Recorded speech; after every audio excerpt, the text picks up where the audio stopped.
in Utah, I met the doctor when I was on my mission. When I came home, I pretty much said, that was it. I give up. I'm not going to do any more of this. Going to the doctors and taking medicine and all that stuff. I was in a lot of pain. I couldn't breathe that well. But my mom kept trying. So I was like, you can try all you want. This is it. I mean, what else is there? So she called the doctor in Utah that I saw on my mission and said, hey, do you know anybody? He goes, yes. Just got this doctor, came back from Japan, learned a new procedure over there, but he modified it. It's how I understand it. That he modified it. That he did the whole bone. He was only doing the sternum area that needed it. So I was out there already in Utah because I was dating somebody that was going to BYU. Well, I was going to go to community college and figured try the college stuff out. Why not? You know, I didn't think I was going to have to pay my bills afterwards anyway. So I was out there. So I go up to Salt Lake to LDS Hospital, go meet this Dr. Doty. And he said, I'm going to take MRIs. I said, no, you don't. I have my own MRIs I carry with me. And I didn't want to keep getting charged for them. So I was like, I got MRIs. He looked at it and goes, I can fix you. I laughed at him. I said, yeah, right. All the stuff I've been through all my life, and you say you're going to fix me. I heard this before. I said, hold on. So I walked out, got my girlfriend then, Laura, brought her back in and said, I want a witness. What did you say? And he goes, I can fix him. So that brought up the whole thing if I was going to do it again. So I'm sitting there going, do I do it again? Do I do a surgery? Figure, why not? What's there they're going to lose? What I didn't know was that my chance of survival wasn't that great. But my parents didn't tell me. So I said, okay, I'll give it a shot. What can, you know, I'm going to die anyway, so let's go for it. So the problem was that, like, my parents had to fly out. Mm-hmm. We had to live out there for like a month. Mm-hmm. So we had to get a car, rent a car. My dad was putting blood away from at work. They did that for him. And then he was working for BG&E. So he was putting blood away. But the problem is, back then you couldn't fly it all the way out there, so they couldn't use it anyway. Oh, so they would take blood from him? Every month and they were storing it. Okay, you guys had the same blood type. Yeah, so that we could, during the surgery, I could use his blood. Because it was also during the time of, like, at the end, AIDS. Oh, okay. And blood transfusions, and people were getting from it. Some young kid that was famous for that too, where it was just awful. I mean, he got it through a blood transfusion. So, of course, we're panicking because you just don't know. And come to find out, they couldn't use it anyway because they couldn't transport it all the way out there. It wouldn't be good. So, like, oh, man. So my parents ended up moving out to Utah for a month. Luckily enough, we found somebody who had a condo out there that mother wasn't using it. Gave us a really good deal. We had to rent a car. Now, to me, I was in the hospital the whole time, so I never knew. So they go in and do the surgery. So they were going to go in and cut this part out. Now, my biggest fear, when I was a kid, I woke up when I was 3.5, that first surgery, they had tubes in me. I ended up ripping them out. And because I panicked, I was freaking out. So they were going to do this surgery, and I was like, I don't want to wake up with any tubes in me, down my throat, down my nose, any of that. They show a video saying, if you're going to wake up, you might find a respiratory thing down your throat. I'm like, no way. I'm not doing this. Forget it. Doctor's like, you'll be fine. We'll have it out before you wake up. Famous last words. All right. So they go in and do the surgery. It takes a lot longer.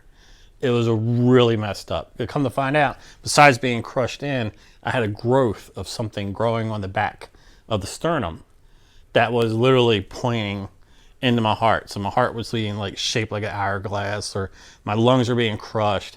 So I only had, between my sternum and my backbone, a little over 1/4 inch.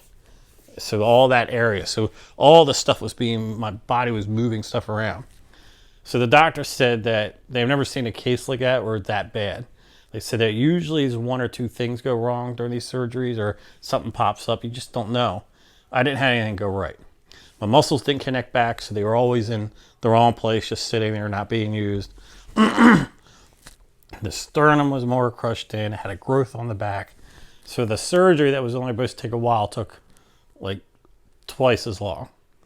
And so what they did was they cut the sternum out and they flipped it over. So I went from like a chest of an 8-year-old to like an 11, 12-year-old. So that gave me a little more room. So I was intensive care.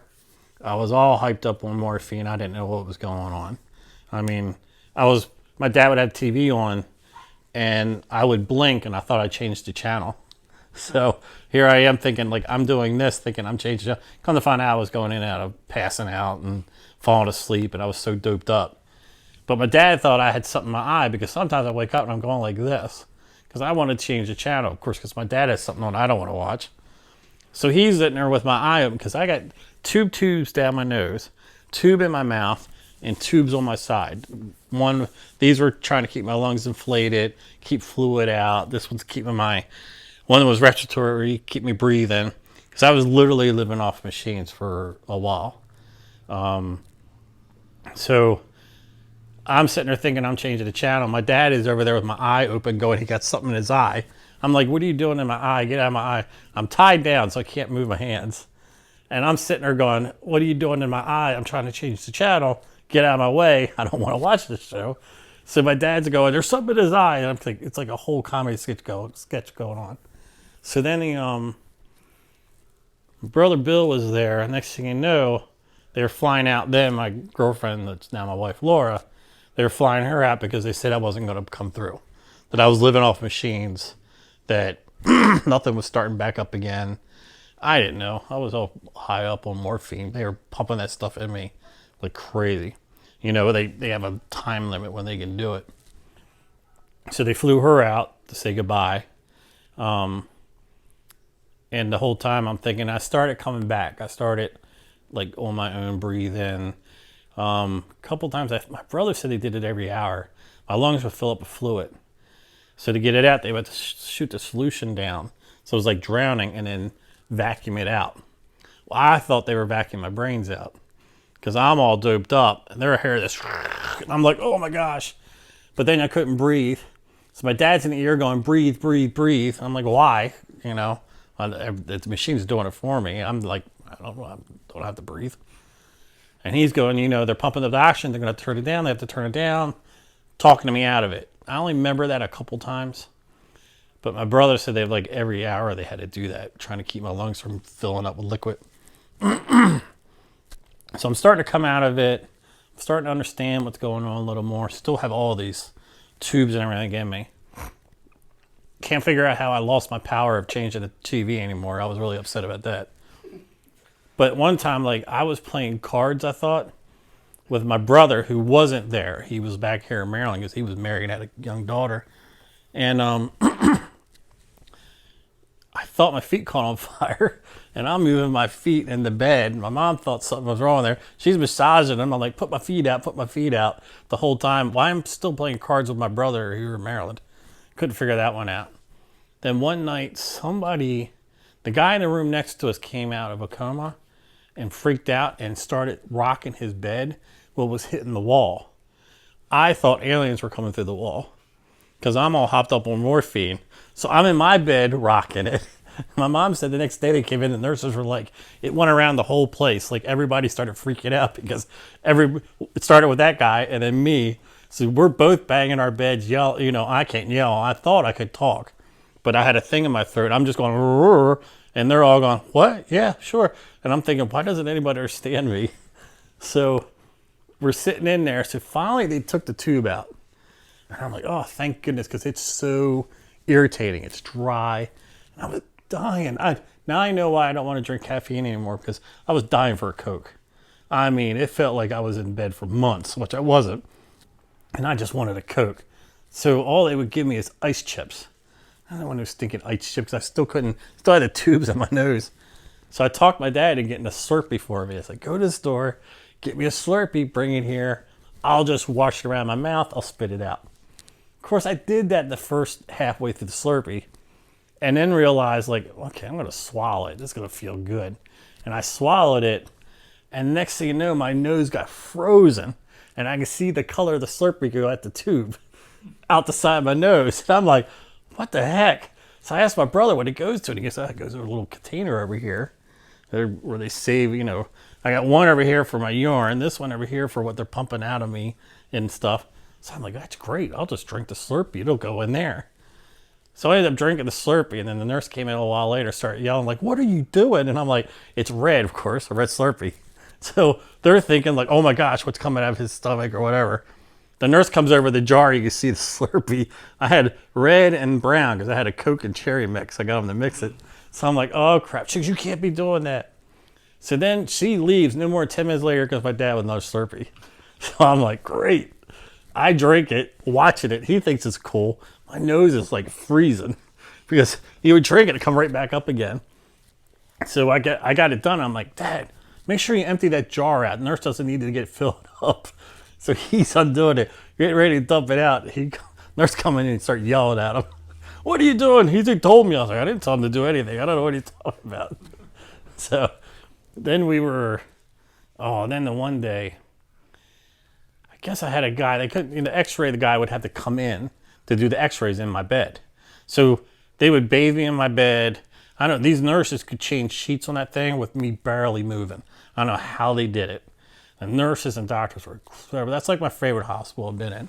And so the guy come in to do x-ray, well, he just puts his arm underneath my back, lifts it up, puts the tray under my back, flops me down. It moved the tubes, which then moved the tubes. Like, that's when I still had the respirator. It moved it. And it moved it enough that they realized right away. And something happened. And I was pissed because this guy really just flopped me down because he was talking to somebody, not paying attention, took the x-ray and left. And I could feel that the thing wasn't right, that it was out further than usual. The nurse comes in and goes, what the heck is going on here? Come to find out, it moved it and caused, irritation, all this stuff. So I was ready to kill that guy. I was waiting for him to come back. So my dad comes back and goes, why did the thing move? And I'm writing, x-ray technician beat his ass. Because I just wanted him, I was mad. Because he flopped me down, and here I am after a week and a half of this surgery. And I'm like, holy cow. So my dad did go looking for him. And he's like, you better not bring that guy back, or I will, put him in front of my son and go, look, I'm doing this for you, pal.